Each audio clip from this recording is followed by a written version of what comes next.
Hello everyone, welcome to my channel. I hope you are doing well. Today like and share this video.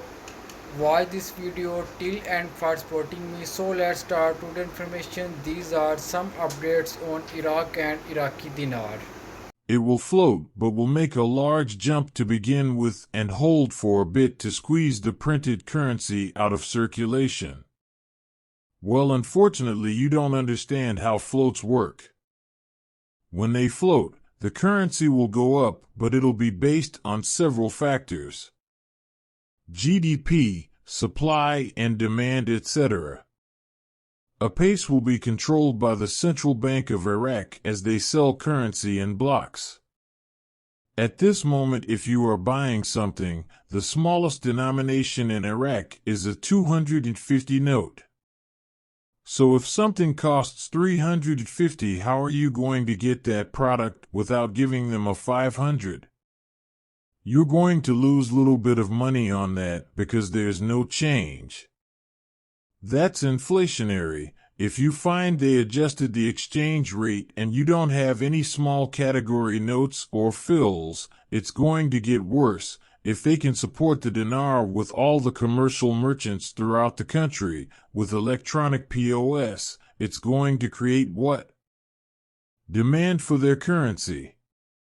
That's how the currency will gain value. The currency inflation, because they don't have the new national currency, is worthless, because they don't have the new exchange rate, because they don't have the budget out that will trigger the new exchange rate IMO.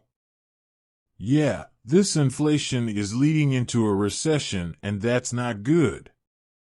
This is what's happening behind closed doors, the Kurdistan dispute.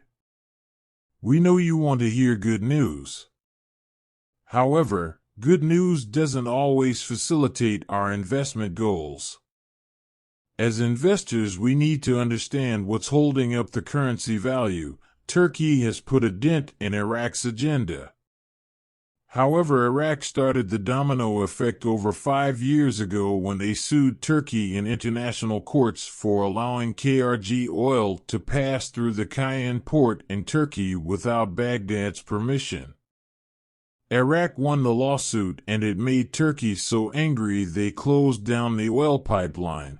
The bottom line is Iraq is losing billions in revenue. The country needs to climb out of the downturn the economy from the world health crisis and war. The CBI is saying the 20K note is not on the agenda anytime soon. Frank, do you really need the 20K note? Of course not. You need the lower denominations. That's why they told you they want to give you notes under the 250 notes. The 20K note was an idea, but it's not being accepted. It is not compatible with the new exchange rate that they want to come out with. The IMF report, it was a great report. I think there were some negatives in there. The reason for the negatives is because they are implementing some massive changes, and because of that you're not going to have a bunch of great numbers. They went from a multi-currency practice to a single currency practice. Not only that, they went digital. All of this is necessary for their new currency, for their RV, for them to go international. I saw nothing bad in that report. Recommendations the IMF gave are fantastic. Iraq is already ahead of the game on it, and I'd even say rounding third base on a lot of those recommendations. So far, so good.